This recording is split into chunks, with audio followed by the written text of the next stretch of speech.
What's up, everybody? It's your boy Chaz Pearson, and this is the Outlet Forum with my esteemed co-host Chris Camello. What up, Chris? Oh, I could still smell the stink coming out of the garden last night, Chaz. Still smelling the stink. Where's Ben Stiller? Oh Where's man. Timothy Chalamet? Where's Tracy Morgan? Where's Larry Hey, David? that was actually a pretty good Tracy Morgan. What up, y'all? Welcome to the Outlet Forum. Chris is already still reeling off that Knicks meltdown. We'll get into that.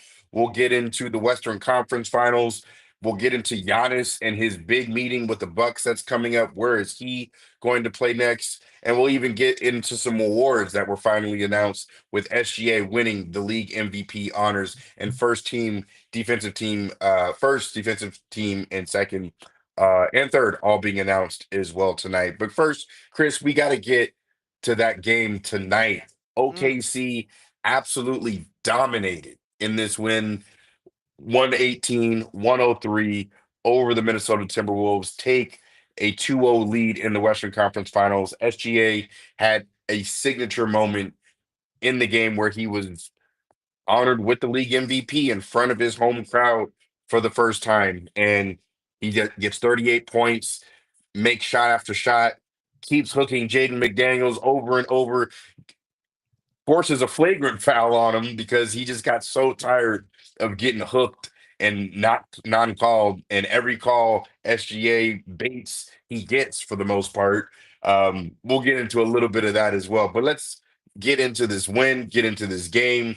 I swept the board tonight. I had OKC -7.5, the over 214, all that shit hit. Mike Conley couldn't drop a bucket in the ocean. I took his under points, rebounds, and assists. We're in the clear tonight. Chris, I give you the floor. I loved well, watching this game. It was perfect. What did you make of it, man? well, first of all, get picks or die trying. It's not just for football, guys. If you are OCD like I am, and if you are a compulsive gambler like Mr. Pearson is, then you understand what we're talking about. Yeah, Compulsively. yeah, exactly.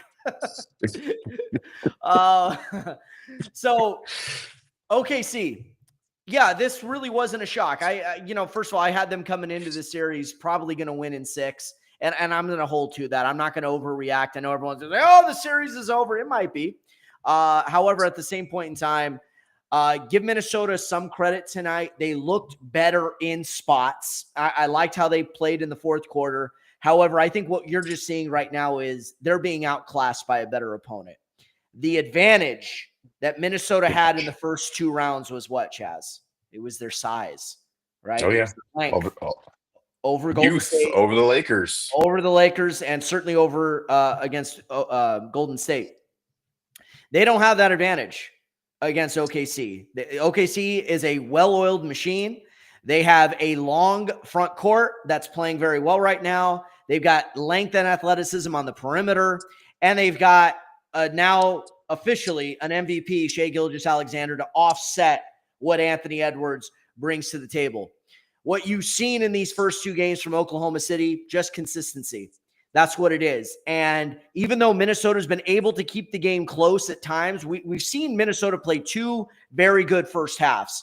The problem is, in those third quarters, OKC has just been hitting them with the blitzkrieg. And when I mean a blitzkrieg, I mean like a 19-3 run. And that's just not going to cut it. It almost reminds me of what Golden State did during their championship years. They'd be in cruise Yeah. control. Then all of a sudden, boom, they'd smack you in Ah, the face in that third quarter. And then that was it. That was all she wrote. And it didn't matter. Houston, Portland, the Cleveland Cavaliers, everyone got hit with that. I kind of feel like OKC, even though they don't play the same style as those Dub Nation, Golden State Warrior teams, they still have a way of just hitting you hard based on their defense and what that allows their offense to do. Shai was outstanding yeah. tonight, and this was a big couple of days. Being named MVP, first time in his career, the third Thunder player to be named MVP, and he lived up to that title, Chaz. 36 points. He was outstanding. Chet Holmgren had his second very good game of the series. Jalen Williams was fantastic. Cason Wallace has been an X factor in these first couple of games. The playmaking, the three-point shooting, another defender to throw at Anthony Edwards out there on the perimeter. And right now, OKC is just holding to form. Minnesota made a little bit of a push. Ballsy move by Chris Finch to bench Julius Randle in the second half after Julius had 28 in game one. But, you know, Chaz, when you're not cutting it, you're not cutting it. You got to go with the 5 guys that are going to, you know, help get you back in this game. But we'll see. Maybe a change of scenery is what the Timberwolves need. At this point, though, if you're OKC, get the split in Minnesota, come back home, and finish them off in game 5. What did you see tonight and in the first 2 games from Minnesota? For Minnesota, And then OKC, of course. I feel like Minnesota is giving their best punch. There's nothing that they have for OKC. This series should be over in 5, maybe even 4, if the Thunder are really like that and lock in the way that they really need to, because there's nothing Minnesota can throw at them that's going to give them the edge. They're deeper, they're younger, they have more length. They have the best player on the floor as well, which I was kind of teetering on. I figured Ant might rise to the occasion a little bit more than he has in these first 2 games. But I mean, they're just throwing guy after guy after guy at Ant, and he's getting frustrated. Jaden McDaniels, one of the best defenders, who was locking down Luka and LeBron and Reeves, can't get anything against SGA because SGA has that size. He's hooking him. He's getting to his spot. He's hitting the mid range. He's hitting it from the 3. He's making his free throws, unlike in the first half of game 1 as well. So, man, it's just I don't think OKC really has to take too many more big punches from Minnesota before they close out this series. Um, the writing is on the wall for them to cover a 7.5 point spread, 8.5 point spread in both games means a lot, in my opinion. And because SGA is just playing tip top game right now, man. I mean, Anthony Edwards is doing his best and he's making shot after shot as he can, but SGA just keeps having an answer for him, getting to his spots, hitting his free throws. I mean, it's just continual effort over and over. And Rudy Gobert is getting completely outplayed off the court because his size doesn't really matter because of the pace that OKC is dictating. You got Caruso that's bodying up guys on the inside. Hardenstein is making that left-handed push shot. I mean, everything is going right for the OKC Thunder right now. So I really don't see how Minnesota is going to really combat anything OKC throws at them. The writing is on the wall. OKC will be in the finals, probably getting some rest because that other series is going 6 or 7 for sure in the East, in my opinion. So that's what I'm seeing. That's the writing on the wall. Can the Minnesota Timberwolves flip it, turn the switch on, win some games at home? Absolutely. The series sometimes, like they say, doesn't start until the road team wins the game. But man, it's pretty obvious who the better team in this series is so far. For sure. I think that's a great way of putting it. And, you know, OKC has just outclassed them. And I want to go back to the Denver series because the way they lost that game 1, right? They blew that big lead. Aaron Gordon hits a buzzer beater 3 to burn them on their home court. It was a stunning loss. That could have been a derailing moment. They were down 1-0 in that series. They were down 2-1 to the Denver Nuggets, right? They come back, they take back home court in game 4. They win a close game in game 5. They got beaten in game 6, but then they came out and then they hit Denver with an avalanche. I think that series showed the maturity and the evolution of this team. Last year, Chaz, they just weren't ready. I don't think they were ready for Luka and Kyrie. I don't think they were ready for the big stage as much as they were. But I think that experience helps. Sometimes you need to lose in order to learn how to win.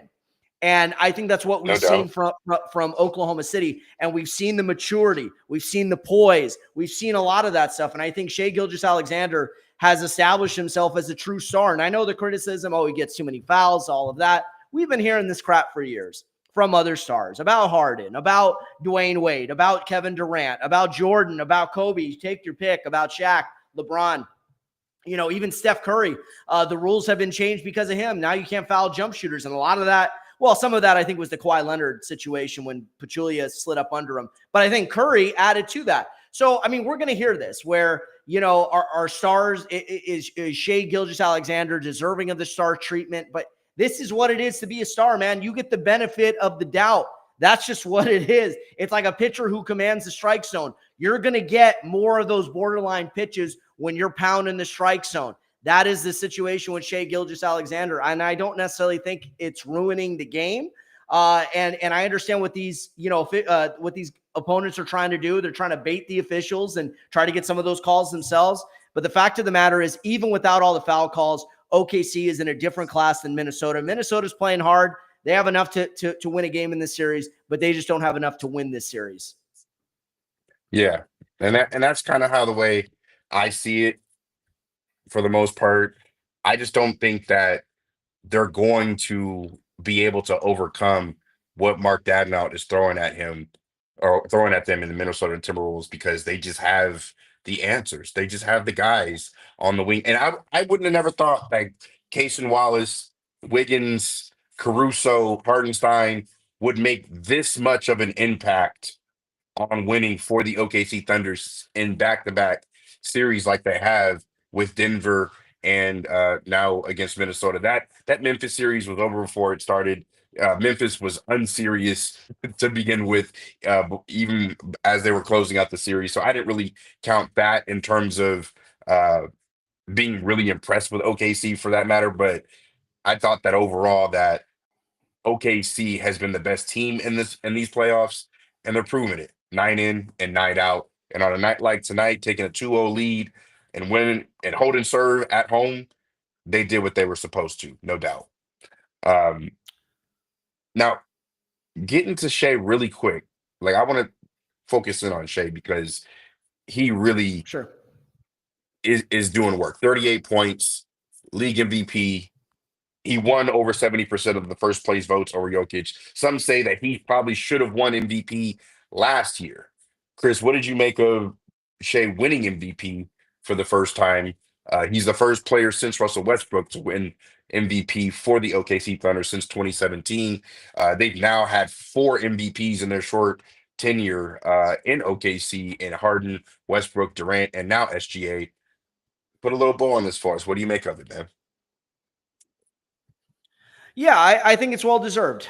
He was certainly in a position to win it last year also, but I just think Nikola Jokic, with what he was able to do, and even Jokic this year averaged a triple-double. I mean, I don't think anyone would have sneezed at the fact that the Oklahoma City Thunder, that Nikola Jokic beat out the star of the Thunder again to get the MVP. But a guy who was the best player on the best team, it's hard not to give it to him.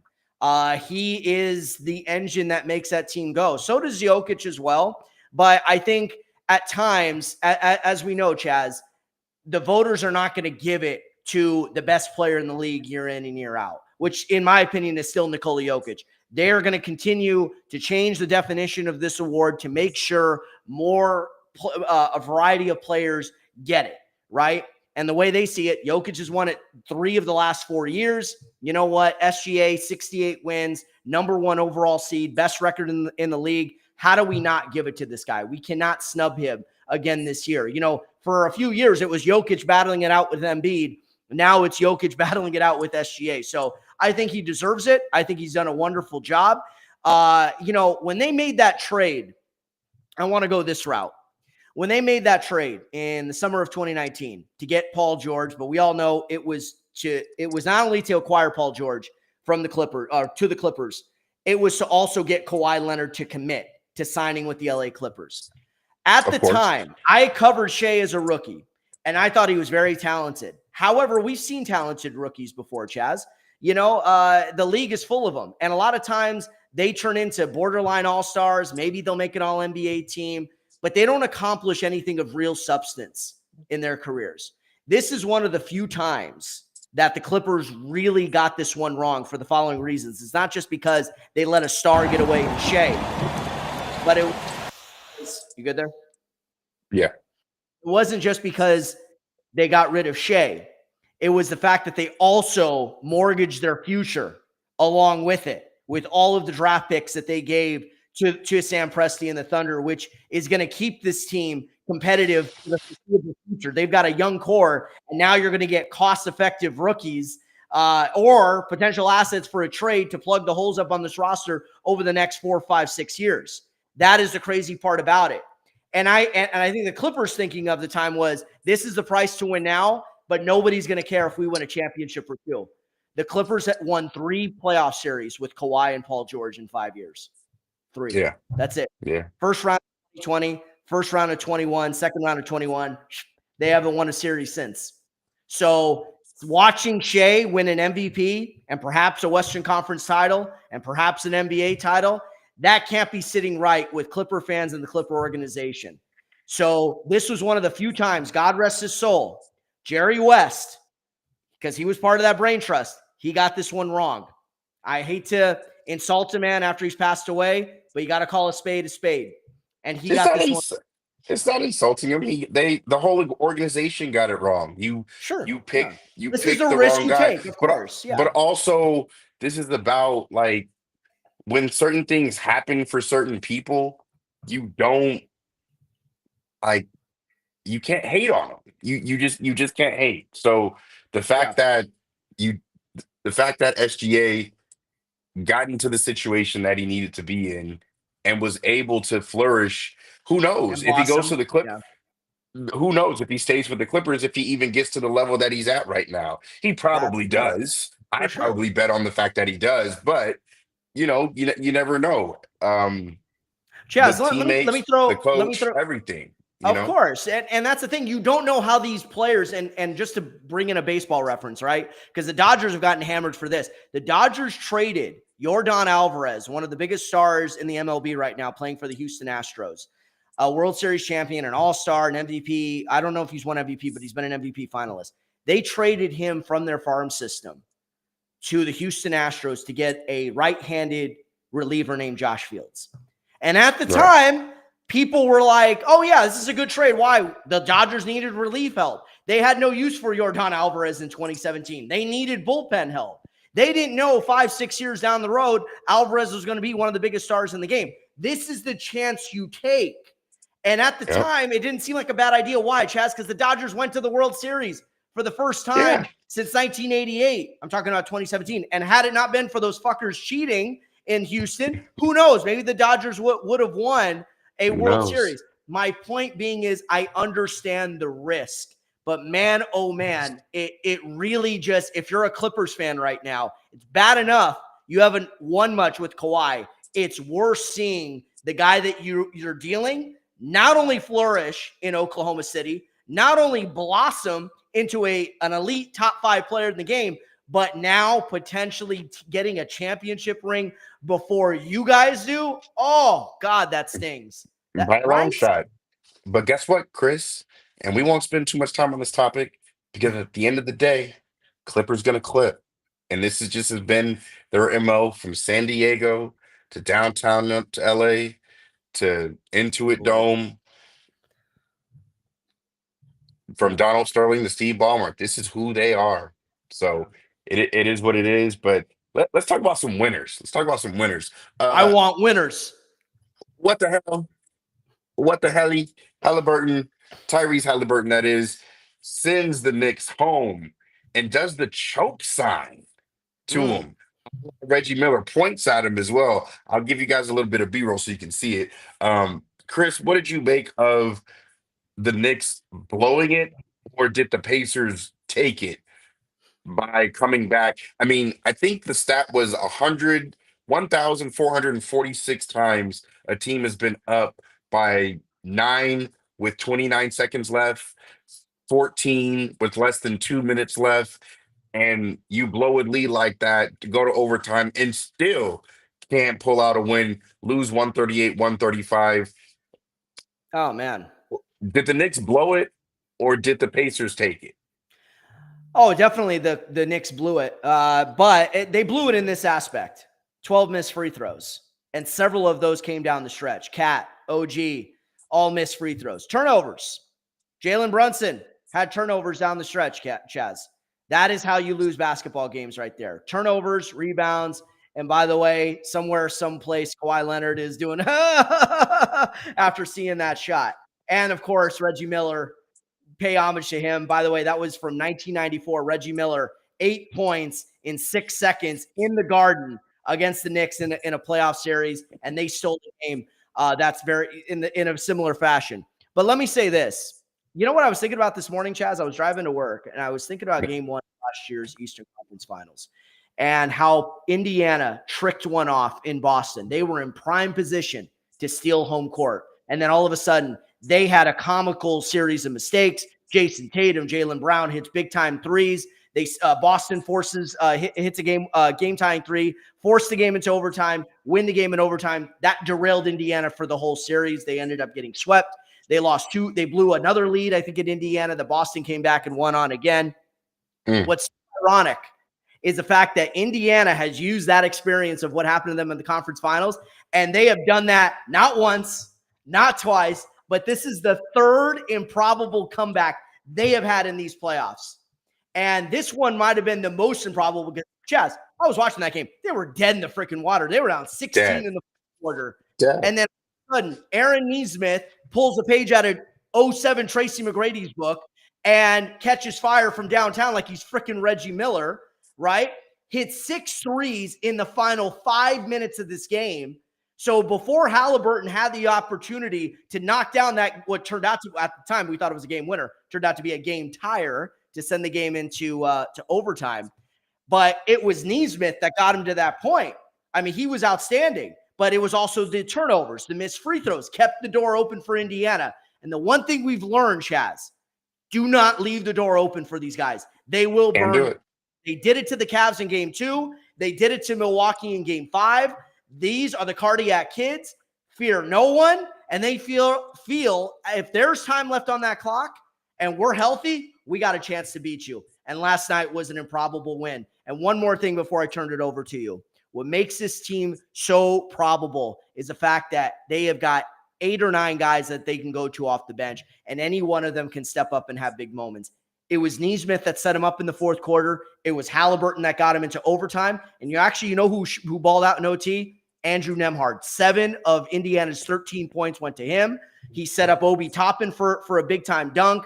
Halliburton did his thing, but it's any one of those guys that can get you. So just an incredible game, a heartbreaking loss for the Knicks. And my question for you is, turning it over to the New York side, can they rebound from this, or will this derail them similar to how Indiana got derailed in last year's conference finals? The biggest takeaway that I have about this is that Karl Anthony Towns and the New York Knicks are not like that. They're not going to win. They're very, very good. But the difference between very, very good and great, the Pacers aren't going to win either. OKC's going to win the championship. The reason why is because it takes multiple efforts. You have to fight over certain screens. When you're tired, you have to be able to get yourself in the position so certain things don't happen. The Knicks have done this in every series, whether it be the Boston series or the Detroit series or even game 1 of this series, Chris. I mean, I just want to show you, like, I know we saw Halliburton's shot, but we wouldn't have gotten to that point without Nesmith. And Nesmith hitting threes like this, I just want to show you, like, look at Nesmith coming up, getting the ball, and look at how much space he has right here, Chris. Like I know Lazy Jalen Brunson defense. is trying to fight over the screen, but Karl Anthony Towns, you got to close here if you know that he has the ball. But I get it. You're up by 15. You're thinking, okay, all right, whatever. Next shot. All right, they're pressed up. Next one here, Obi Toppin gets it. He's coming off of a pin down and takes it off the dribble on Mikal Bridges. And that's just too much space. Karl Anthony late Towns, close, yeah. again, who is that? Karl Anthony Towns, late. Again, Nesmith getting the ball off the swing. He's wide open. Jalen Brunson late on the close. Yep. I mean, these are your best players, Chris. And this is the one that's awful because you take a look at where OG Anunoby is. Again, too much space. Exactly. Yeah. And by this time he's hit 5 threes, and this is the confidence is booming. Oh, no, for sure. And absolutely. And by the way, nice coach's corner breakdown, Chaz. Forget the worthy spin. Chaz's breakdown over here right now. I love it. I'm just doing the best that I can. But this is the most egregious one right here, Chris, because it's full court. OG, look at how lazy Mhm. lazy. Yeah. Like you should be up here. You see how Mikal is pressed up on And Tyrese Halliburton guys, because he can shoot it at half court. yeah. Like And look at the OG score, should be guys. up. New York's up 8 with 35 seconds to Bruh. go. I mean, I- that's a 3-possession game. Like, do Look you know at how much has to go wrong for you to choke that up? Seriously? Gosh. And New York, and Chaz, here's another thing. New York should know better. Why? Because they just did this to Boston. They just did this themselves to the Boston Celtics they in did. game 1 and game They 2 of the conference semifinals. so there you have it. Just too much space, lackadaisical attention to detail, and Lazy. that will get you burned, especially when a guy is shooting 54% from 3-point land and you get him off of a pin down. Josh Hart, what are you doing? Boom. And all of a sudden they're within two. Well, And now that you one was have a to, difficult one. That was a difficult shot. I'll give Hart a bit of a pass because he I mean, was what do you, not on balance there, Neesmith. Chris, I He beg to was not differ. he Let was me not on like balance. you talk about He wasn't coach's corner. necessarily Let me just balanced. say He was this. ranging to his How, right. He's what oh God, hurts you here we most go. right here, Chris? What hurts you most? A three or a two? A three. One A po- three. it's A three. it's a two possession game. There's only one possession, maybe two left in the entire game if you play it right. All you have to do is be Mm-hmm. up on Neesmith, cut off the 3-point lane, force him to drive, but you got faked out of your shoes, and Neesmith just hits a great shot. But if you cut off the 3-point lane and force him to the sideline or to the basket, now you're playing the free throw game, and that extra point kills you, and you're lucky you even went into overtime. So Yeah. I say all this to say, like, there's just so many mistakes that were made. I feel like the Knicks lost it more than the Pacers won it Agreed. because their mistakes continually, like if one of those mistakes doesn't happen, they probably win the game barely by the hairs of their chinny chin chin, as the nursery rhyme goes. But Hmm. Neesmith just hit shot after shot after shot. So that's And my by the way, breakdown. That's the way I see it. And Knicks were up 4 in overtime too. It's like they got a second yeah, but chance at it. But my point is, you still had a second chance at it, and you could have found a way to steal back that momentum, and you didn't even do that. I mean, that really was a heartbreaking loss. You talk about the amount of star power that was in that building that night, and how many disappointed and stunned fans. Because look, this is their first conference finals game in New York since 2000, 25 years ago, and this is how it starts. I mean, it doesn't take much. And by the way, this is the 9th series all time between Indiana and New York. And guess what? Indiana has won 5 out of those 8 series, and it could be 6 out of 9 when it's all said and done. The Pacers crazy. are a mentally tough team. They're confident. They're a little cocky, but they're confident. And they have a deep and balanced team with a true leader, though, in Tyrese Halliburton. And by the way, I know you're not a huge fan. Shout out to Rick Carlisle for keeping these guys engaged, because last year could have been known as a fluke. Oh, they played a bunch of injured teams, and look what happened to them against Boston. And it was trending that way the first months of the season. From January on, they were actually one of the best teams in the league. And so far, they're showing that last year was no fluke. And if they could find a way to beat this New York Knicks team without any serious injuries that happened to New York, I think we got to give this team and Carlisle their proper due. So I still have the Knicks winning the series in 7. Originally, They could. um, I knew that the Pacers were going to take a big game against the Knicks, whether it be a game 1, game 2, or game 5. It happened to be game 1. Will they win a game 2 or a game 5? Does it go that far? I think so. I think the Knicks don't lose another home game in this series. I have the Knicks winning in 7, but damn, it's going to take an uphill battle because of that pace of the Pacers. No Yep. pun intended. So, Sure. uh, moving on to the last topic of the night, Chris, we'll take it a little bit off the court and talk about a player who is one of the greatest in the league, in my opinion, and that's Giannis Antetokounmpo, and he is meeting with the Bucks brass reportedly. Um, the meeting may have already taken place, whether it be today, yesterday, tomorrow. Supposed to happen at some point this week. I think, and many executives as well reportedly think that this is the meeting where Giannis is going to ask out. Um, I do think that there's a shining gleam of hope. I said liver, for the Bucks, and that's just Giannis's loyalty to give the Bucks every chance possible to keep him there. If they have their ducks in a row, if John Horst has a plan, a board that says, I want to go after this player, that player, that player. Here are the assets I'd like to go for that player. We need you to stay. We want you to stay. Giannis has 2+1, which is 2 guaranteed years and a player option left on his deal. It's not just like a 1+1 like KD had on his deal when he got traded. Uh, I think that Giannis is going to ask out, but is it going to be public? Like, I want to go to this team. That's what I want to find out. I do think he's going to ask out, but is it going to be, I want to be a Laker, I want to be a Knick, I want to be a Heat, I want to be this? Or does he give a list and says, wherever I land, like Dame did, and you see how that turned out for him? Now he's stuck in Milwaukee, a place he probably doesn't want to be, with a ruptured or torn Achilles. So Giannis is too great for that. As great as Dame is, I think Giannis is too great for that. Does he force his way to a specific team, to a specific situation that he has in mind? What do you think?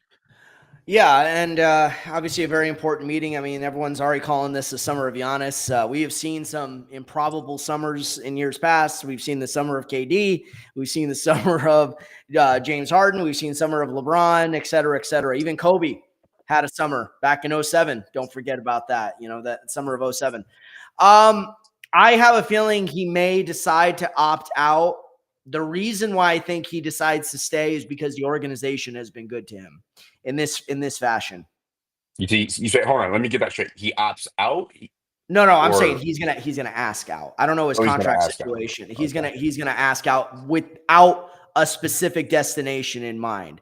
Because Giannis also has to realize I'm trying to win, and I also understand that if someone trades for me, they're gonna gut their franchise or a large chunk of it in order to get me. So there's only a couple of teams that could take that kind of a blow and still feel a contending team. Go back to the summer of '07. It wasn't just Kobe asking out. It was Kevin Garnett. Kevin Garnett, there were really only the Lakers, and it turned out to be Boston, who had the type of capital to pull off the type of deal where when KG got to Boston, who was still there? They had traded for Ray Allen on draft night. They still had Paul Pierce there, and they still had Rondo, Kendrick Perkins, Tony Allen, Big Baby. Like, they had a good assortment still of young players who were the right fits next to those guys.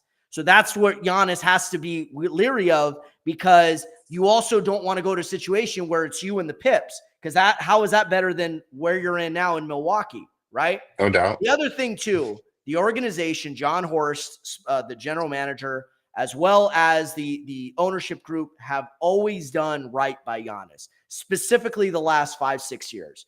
They fired Jason Kidd. They hired Mike Budenholzer, who was a solid coach, led them to a championship. They got him a good running mate. They cultivated one in Chris Middleton, right? They brought in Drew Holiday. They brought in Brooke Lopez, Bobby Portis. They added the right pieces at the right time for this guy. And even in recent years, I know it didn't work out. Damian Lillard was the right idea, right? Let's get a star that's hungry, that wants to help us win a championship. I still don't like the fact that it came at Drew Holiday's expense. But the bottom line is, too, if I'm also Giannis, is we've also had a lot of bad luck. This isn't a personnel issue as much as it is we're not healthy at the right time of the season. You know, I've been hurt, meaning Giannis. I got hurt in 23. I got hurt in 24. Middleton, hurt in 22. Hurt again in 24, right? Dame, last year and this year, the ruptured Achilles, the blood clot on his calf. There's been a lot of bad luck too. So Yeah, for but that that's reason, everybody. it is. But in the 4 years since that championship in 21, they have not been able to stay healthy in the playoffs. So that is the 10 to 20% that I have that he says, you know what?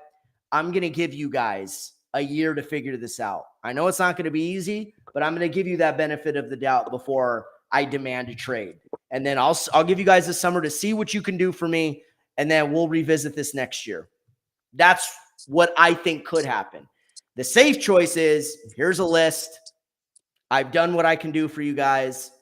We're going in the wrong direction. You're stuck with Dame. He's going to miss the whole year. That kind of sinks us before we're even started because we can't get off that contract. Quick aside, I'm going to change gears. Do you think that Q&A that he had over the weekend means anything? Like, as far as tea leaves, do you think that means he's leaning more towards leaving than not? The fact that he's entertaining fans the way that he is, knowing that he's the topic of big movement potentially? It could, but I doubt it. Giannis has always kind of played that tied to the chest. The guy just wants to win, and he was outstanding this year, and I'm glad he was an MVP finalist. I thought he played his ass off in that series against Indiana, just did not have enough help. That's just really what it came down to. Indiana proved to be a bad matchup again for them for the second straight year, and without a Robin to his Batman, it wasn't going to be enough. His heroic effort was just not going to be enough. It wasn't going to be enough. It was like Kobe in 06 against Phoenix. You're going up against Stoudemire, Steve Nash and Raja Bell and all these other guys, Sean Marion. And who do I got? I got Kwame Brown and Smush Parker. That's basically what he had. Smush Parker, in this case, Chaz, was Kyle Kuzma, unfortunately. That's how bad it was. Wasn't going to be enough. That's what do you think? You're right about that. What do you think is you think he stays? You think he goes, or do you think he corners the market? I think he stays. I think he gives a list. I'm just curious to know if he does he have enough chutzpahs to say I want to go to this team and this team only, and force the Bucks to take a little bit of a lesser package, because that's what all the greats do. The greats that have forced their way to this or that place. KD signed with Brooklyn. He said he wanted to be traded to Phoenix. He went to Phoenix. When he said he wanted out, he didn't want to go anywhere else. He said he wanted to go to Phoenix, right? Like, think about big time players that, like Jimmy Butler, to Golden wanted first. He wanted to go to Philly to get out of Minnesota. Then out of Minnesota, he signed to go to Miami, and then forced his way out of Miami and said he really wanted to go to Phoenix and landed on Golden State. Anthony Davis too. Shoot for the stars, shoot for the moon, land on the stars, or shoot for the stars, land on the moon. Whatever. And Anthony Davis too, to keep Boston out of it. They had to leak a story from his father saying that if you trade for him, he ain't going to re-sign there. Didn't his father like straight up go on the radio though? I think he did. Whatever. His father made that known. My point being is, you're right. When a player wants to go to a certain destination, especially in the more modern NBA, they're going to find a way to get to that destination. What Giannis has to be leery, though, of is which situation are you going to? And are they going to be so gutted? Because Milwaukee is going to try to get everything they can, assets, picks, good players. They're going to try to get it all, just like the Pelicans did from the Lakers. And what type of team are you going to be playing with? Even the Lakers, go back to 2020. I know they won the championship, but they had to be very methodical after what was left, because you had Anthony Davis, you had LeBron, you had Kuzma. Now it's like, okay, we don't have much left to spend. How are we going to fill out the rest of this roster? And they were fortunate enough to have a lot of guys on vets minimums and the mid-level exception. So I don't know if you could bank on that in some of these other organizations outside of San Antonio and Houston. They could put together the most attractive packages. I don't think he goes west, though. It doesn't make a whole lot of sense to go west, in my opinion, between Jokic, between SGA, LeBron, KD still is in the West. But Steph Chaz, Curry, the East Jimmy is no Butler, picnic. Definitely no picnic. But next year, Tatum out. New York is still New York. Like Philly, Detroit, is Embiid going to play even 50 games this next year? Like, do you want to go east? Do you want to go west? Yeah, I mean, no. So by that rationale, does he give, just for this upcoming year, does he give in Milwaukee, John Horst, and the ownership group a year to figure this out, because there may be a path of least resistance? I don't think so. Because he has 2 years left on his deal, And that is more attractive for a team to go all in for him now to go where he wants to go And rather Milwaukee. than next year. Yeah, yeah, Plus, yeah. exactly. I got you. So Okay, I we'll thought. see. Yeah, that's a good point. And also he's a year older and risking another year worth of injury as well. Like there's also that also, and I know he's not thinking that way, but I mean it's Right. just you're another year older. So I'm like, do you want to stay another year? Like KG. Did KG really want to stay those last 2 years in Minnesota where he probably should have asked out before? Like after he got his ass whooped by the Lakers, he still didn't get out of there for another 3 years after the '04 ass beating from Kobe and Shaq, where the Lakers crumbled that year against the Detroit Pistons. Well, Uh, that was also a different era than the NBA too. You didn't have the force out, you didn't have players with this type of empowerment either. So I think that also factored. If had but KG had that situation in this era of the NBA, I don't think you're right. I don't think he would have stayed those additional 3 seasons. But he also Minnesota was good to him, so sometimes you give the organization the benefit of the doubt to see if they will do right by you and help build a squad. That's what I think KG did. Plus, you factor that in with the lack of player empowerment as we have now, and KG had no choice but to wait. Same with Pierce, same with Kobe, same with some of these other guys. KG got so lucky he won a title.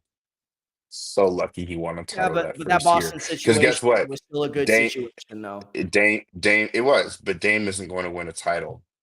He's not, in my Probably opinion. not. No, I don't think so. So you Not unless he stayed pulls an 0-2 you Mitch Richmond. stayed too long. That's why you always leave too early rather than too late to give yourself the best chance. Because KG got out at the right time and still was able to get himself a ring. And there's plenty of players who are great that don't have a ring and guys that have rings that aren't as great as others. But the top of the top all have rings Well, you and know what? Okay. you want I want Yes. a player like I want a player like Giannis to have he should have multiple rings Okay. in my opinion. Let me tell you that unfortunately, this is the damned if you do, damned if you do, damned if you don't scenario that all of these guys face. And I don't care if it's taking a stance on a political issue. Half of people are going to call you a fucking hero. The other half are going to call you X, Y, and Z. It's the same situation with this. You ask out, you disappoint a freaking city. You're disloyal. You're a bitch. You're all of this stuff. Even though you're trying to do what's right for your career. You stay too long. Oh, man, you wasted your prime years, man. You should have asked out sooner. Look at you. You wasted this. So which is it, Chaz? Like, do you want to look like a time waster or someone who's disloyal? Everybody's gonna have opinions. Everybody's gonna have opinions on you regardless of what you do, especially when you're that great. You got to do But what you got to do this the is the best for plight, though. you. This is the plight, though. That's It's all I'm really saying. not. We It's really buried not. we buried LeBron in 2010. I think But that was also about how he no, did it. nobody gets buried for staying too long. As much as we love Dame and KG and guys that have stayed in Quite the the opposite. situation long, they don't get buried. We just point out the fucking obvious. You probably should have asked out a couple years earlier than you did. That's still a And Dame, narrative, though. That's still a narrative yeah, we're yeah, but you changing don't now. get killed as much as Lesser the of two evils, former. I suppose. Yeah, it's a lesser of two Yeah. evils. I'm agreeing with you on that, but I'm just All saying right. though, I'm just acknowledging the plight. I'm showing a little empathy, not a lot of empathy, a little empathy I to show none in that regard. You got to go get what's best for you. Your legacy is going to be your legacy. Nobody's going to remember the "That's All Folks" shirt when you get out of New Orleans. They're going to remember that you bawled over Jokic and said Kobe when you hit the game winner en route to winning a ring in AD's case. So who But cares? AD, here's the justification for AD that separates him from the Dame situation. Pelicans did not do right by Anthony Davis. They didn't do enough to acquire talent. And, That's and I think that factors into it. Whereas Portland, with their front office and their ownership, were consistently drafting well. And they made savvy trades, knowing I that they were know, not an elite free agent destination. So I they were know. But what savvy. I'm just saying they did right by Dame, just like I'm Milwaukee has done right by Giannis. That's all I'm saying. What I'm saying is that conversation is 3 or 4 or 5 conversations down the line when you bring up who's the greatest players of all time, and you can't mention players like Giannis or Jokic or Luka if they don't win multiple rings, or SGA in that case as well. Another young, great MVP. Luka doesn't is an MVP yet, but we know that he's all on that tier of caliber. So, like when these guys don't He's win gonna multiple finalize. rings and they're trying to get into the crack the top 10 all time, because you clearly see that they have that much talent, but they don't have enough hardware to be able to warrant that conversation. Nobody's going to talk about, oh, their team didn't go all in, and that's late. We're just going to count who has the most rings, who won, who lost. We're not I going to talk about whose situation and who did right by who and who that. No. At the end of the day, how many of these you got, and where do you rank at the end of the day amongst all the other greats and Hall of Famers? That's if I'm not I'm one of saying those you're wrong. guys. I, I agree in principle. I'm talking about it just though in this particular instance. I know. You're at the why of it. I'm offering an explanation of the why of it. You're absolutely correct. When it's all said and done, Karl Malone, Charles Barkley, Reggie Miller, they do not sit anywhere near the same table as Shaq, as LeBron, as Kobe, as MJ, as Scottie Pippen, Larry Bird, take your pick, Isaiah Thomas, any of them, right? Why? Because they did not win championships. That's what it comes down to. It doesn't matter how many MVPs, Defensive Player of the Year awards, All-Star appearances, All-NBA, Olympic gold medals. All we're looking at is how many rings did you win. I agree with that in principle. However, we also cannot punish guys either. And I think and I think we're on the same page with this. We can't punish guys for wanting to stay and try to make a situation work when an organization is trying to make a situation work. And Dame, keep this in mind about Dame. He was hit with the buzzsaw throughout his career, whether it be the Lakers, but especially the Golden State Warriors. Year after year, they were getting bounced in the first, second, or conference finals at the hands of Dub Nation, like a lot of them did. Even LeBron got denied a couple of rings because of that juggernaut. It happens. That's why Malone lost. That's why Stockton lost. Reggie lost. Patrick Ewing, Charles. Same situation. All right. Same thing with Harden and Westbrook, and The list goes on, brother. yeah, the list goes on, man. So, Yeah. man, I could stay on this topic forever, but It's a good our topic. time it our time I'm glad and you questioned me a little bit on that topic. Just a little bit. But A little bit, De Niro, a little bit. I questioned it because I want to talk a little, baseball, man. Beat up shorts, a beat up glove, a homemade bat, and a brand new pair of shoes. To quote the John Fogerty song, center field. I wanted to talk a little baseball, but no, this was a good we topic too. we So will get into baseball as soon as these NBA playoffs are coming. Not that they're done, but when they come to that, because right now we are every other day playing games every day right now through game 5. I think yeah, we're going to have an Eastern or Western Conference game. So I think not next episode, but episode after that, we can start getting into some baseball, maybe even Aaron Rodgers may sign with the Pittsburgh Steelers by then. We'll maybe talk a little football. I'm always down to talk some Rams and Devontae Adams, who got on the practice field with Matthew Stafford today and that caught was a few awesome. balls. So look, I can talk whatever with the whatevers. But our time has run out on tonight's show. Thank you guys for tapping in with us yet again. Everybody that was on YouTube, Instagram, Facebook, you name it, Twitter, X, whatever you want to call it. Thank you for tapping in. You guys know where to follow me at Chaz Pearson on X and Twitter and Instagram. Chris, where can they follow you, my man? You could, and I got a late shout out too. You could always follow me on Twitter or X at Chris_Camelo, Instagram CCamelo1. Like Chaz says, at the Outlet Forum on YouTube, X, and Instagram. By the way, RIP to the iconic George Wendt, Norm from Cheers, but also I got to do this because I know my girl who she loves this. She loves that skit on SNL. Bears. This is Bab Swirsky here, bringing you another edition of the Chicago sports fans. George Wendt was awesome. Everyone knew him from Norm from Cheers, but him as Bob Swirsky, Chaz, the Chicago sports guys on SNL, that was iconic. So I just wanted to give a shout out to him. Passed away at the age of 76. Also, Jason Sudeikis' uncle. I don't know if people knew that as well from Ted Lasso. So, Hey man, super just fans. just to give you Carl Willarski. Just to show you a little love, we'll end the show How are you, on Bob? this note. Real good. Real good. Once again, we're coming to you from Dicka's Restaurant in the heart of Chicago, the city of the big shoulders, home to a certain team which come January will run roughshod over the competition in Super Bowl 26, a team that is known as the Bears. The Bears. The Bears. Hey. And on that note, thank you guys for tapping in with us. We'll see you guys next week. Get out of here, Chris.